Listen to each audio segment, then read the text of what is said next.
What's good, YouTube? It's Quinn Wade Basketball Analysis coming to y'all with another video. Check out my website, analysisplayground.com. Link will be in the description in the comment section below. Also, check out my Facebook page, analysisplayground.com. Link will be in the description in the comment section below. If you want a t-shirt, you can message me on Facebook. I got different type of logos and images. You can get any color shirt, or you can change the logo on the shirt. Just message me on Facebook if you're interested. What is good, YouTube? Quinn Wade Basketball Analysis coming to y'all with a quick video for Wednesday. I definitely want to talk about a rumor. I usually don't do this, but it was interesting to see the Rockets and the Pelicans being interested in making a trade for Kent Bazemore, a guy that a lot of people said was overrated, a guy that a lot of people said was overpaid, but in all honesty, he's a solid player, especially for these two teams, which is the Pelicans and the Rockets, considering that they don't really have any real NBA quality wing depth at all on their rosters, especially defensively. Kent Bazemore is known as a two-way player, mostly a 3-and-D guy, a guy that can snipe from the three-point line while also giving you floor spacing. While also being able to defend multiple positions.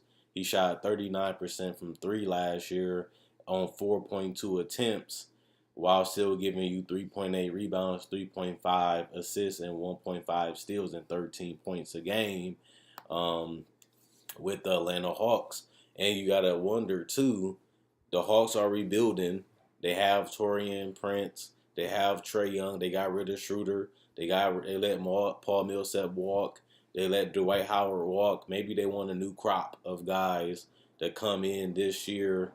They don't want the team that they built a couple seasons ago. They want to start off fresh and rebuild the team around Trae Young and the other young pieces like John Collins, Taurean Prince, and those guys, while they can all fit the same age group and they can all grow and build together. And that could possibly be a smart idea. I'm not going to knock it. I'm not going to criticize it, because if you have a chance to go young and you know you're going to lose a lot of games this up and coming season because of growing pains and your players still developing, why not try to build for the future? Everybody on your team is 19 to 21 that you're trying to be, that you're trying to build around. It doesn't hurt trying to get another top 10 pick, because at the end of the day, you know you're not going to win that many games, even though you're in the East, especially with a rookie point guard like Trae Young. And Taurean Prince improved every season, but he has a long way to go before he even is an all-star level player. So at the end of the day, you look at the Houston Rockets team and you see that after Carmelo Anthony, when they sign him, they don't really have that many wings that can guard KD, that can guard the Kawhis, that can guard the LeBrons of the world in the Western Conference. And you can say the same thing about the Pelicans. And I told you guys when I watched the Pelicans this up and coming season that at the end of the day, the thing that's funny about the Pelicans is they don't have nobody that can guard Kevin Durant. And I said that that Drew Holiday is their best two-way defender. He can switch. He has long, lanky arms. He can contest shots. And he basically was getting ate up by KD. KD would take him to the post and just get whatever he wants. He'd shoot over him anytime he wanted to. And that just lets you know right then and there, the Pelicans need to get an upgrade. But they need to get somebody that can score the ball too and be a great offensive player on and off the ball. And that's why Kent Bazemore, he isn't the best defender. He isn't the best scorer. But he knows his role, and he knows how to keep the ball moving. He knows how to find cutters. He knows how to find and kick out the ball to three-point shooters.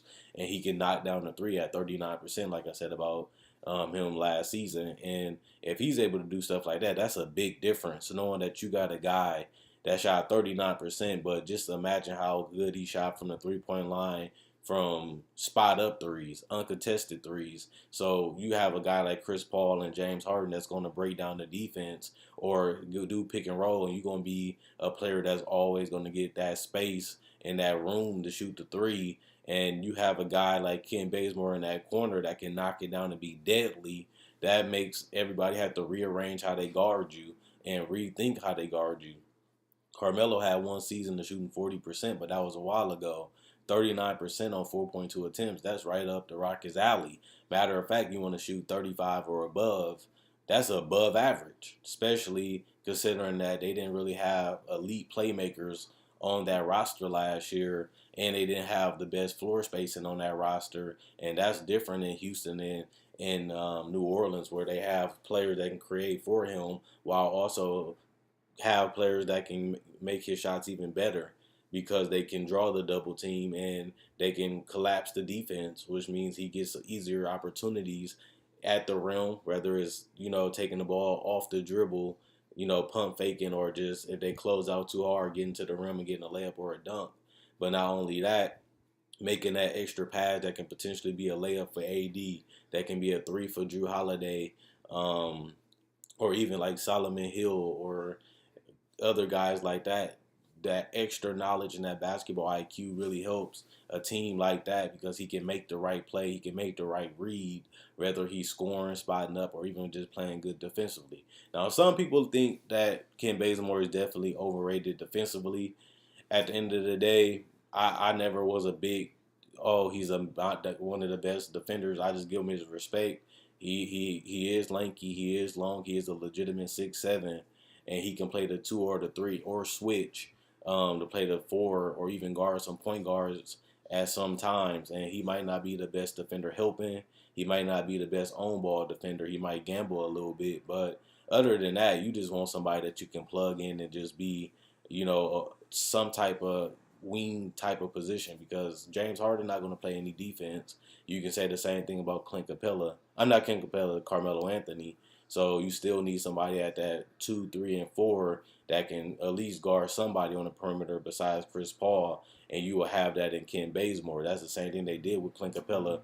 Clint Capella was one of the better switch defenders in the league, especially going on smaller players. They like to switch a big on a smaller guy like a forward or a point guard, and Clint Capella was good at that. But now you have Kent Bazemore on that other side going for steals, which he averaged 1.5, and playing off ball defense, and you trust him for that. But like I said, the best part about it is his own ball defense is not amazing, not great, not all NBA first or second team, but it's better than Carmelo's, and that's going to be the problem if the Rockets trade for Kent Bazemore. Who are they willing to give up? How much salary can they take back? What pieces do they have to let go just to get Kent Bazemore on this roster because he is on a decent sized deal? You have Eric Gordon, you have Gerald Green as guys that can come off the bench and give you that punch, but they're too small. Gerald Green is 6'7", but he's 205, and on top of that, he's not known as a defender. Eric Gordon, he can play with Chris Paul, James Harden at the same time, but that's going small. But he's only 6'4". He's not going to be able to guard the power forwards or the centers that he's going to have to guard, or even the small forwards like Drew Holiday had to do and got torched by KD. Eric Gordon is not going to be able to do that either. And if you look at the rest of their roster, they don't really have any room to really make a move. They don't really have any room to really trade for a guy like Kent Bazemore caliber, honestly and truthfully, unless they give enough future picks and try to dump a contract like Ryan Anderson on somebody. Other than that, they don't really have it. And then if you look at a team like the Pelicans, they are in a better situation to get Kent Bazemore, and they needed him more than the Rockets because they definitely need a guy that can play the 2 and the 3, especially if they're going to run Drew Holiday back at the point since Rondo is gone. They definitely gonna need to have that other perimeter defender to help out Drew Holiday, who is one of the better defenders at that point guard position. But if you look at their wing and guard depth, it's mediocre at best and really bad, especially at the 3-point from 3 in the defense. They don't really have any length or no size that can play both sides at all. So they have better potential. They have better talent that they can trade potentially for Kent Bazemore, but they need him more specifically than the Rockets. If they want to make a push to get out of the first round again, I can see him being a piece that can probably get them there, depending on the matchup and depending on the team and depending on the situation. But other than that, the Rockets are shot themselves in the foot. They signed Chris Paul to a lucrative deal. Clint Capella, he just got $90 million. You give James Harden a max contract, and now you stuck where you can't really move that much. I call it cap strapped. Can't really make a super crazy move, while you also can't really significantly get better because you're already glued to this team already. So they basically are what they are. They is what they is, and I don't really see if they can really possibly even get Kent Bazemore. Well, I can see if the Hawks was desperate and they wanted some picks, I can definitely see them trying to give him to the Pelicans if they want to start new with a new core and go younger. The Pelicans might be the better option, and like I said, the Pelicans need Bazemore more than the Rockets. So at the end of the day, I think it's crazy. Best thing about the Rockets is that they got PJ Tucker, a guy that can play that 3 or that 4 and sometimes small ball 5.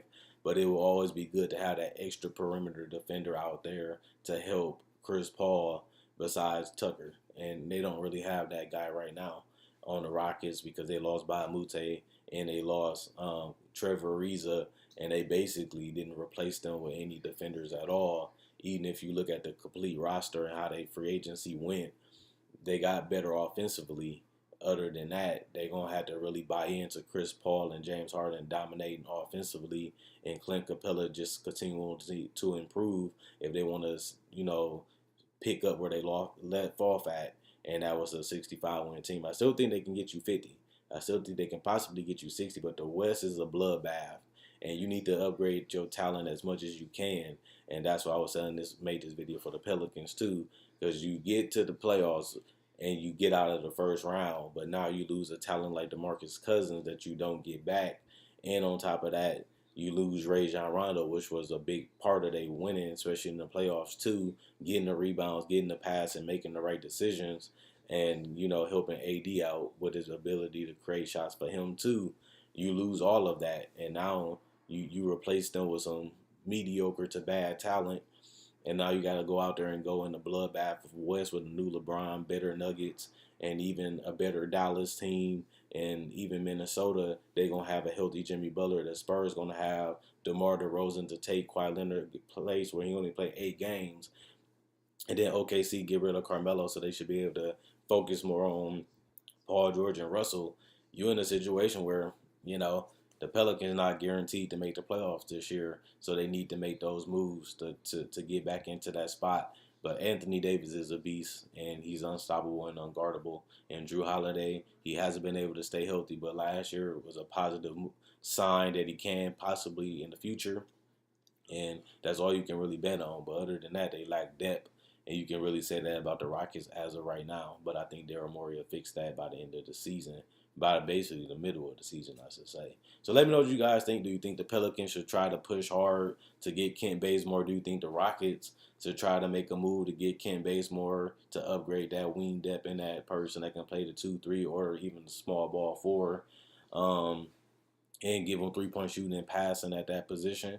Or do you think at the end of the day, hey, I don't think either one can get him? Maybe Kent Bazemore go to another team, another contender, or even just become back a bench player off a good team to a contender. Or can he make a team like the Rockets into a legitimate contender as that other piece, as a 4th or a 5th option in that starting lineup?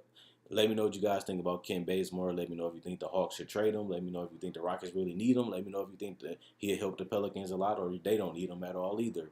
Check out my website, analysisplayground.com. Link will be in the description in the comment section below. Check out my website, analysisplayground.com. Link will be in the description in the comment section below. If you want a t-shirt, all you got to do is message me on Facebook. You can see how they look on my Facebook page.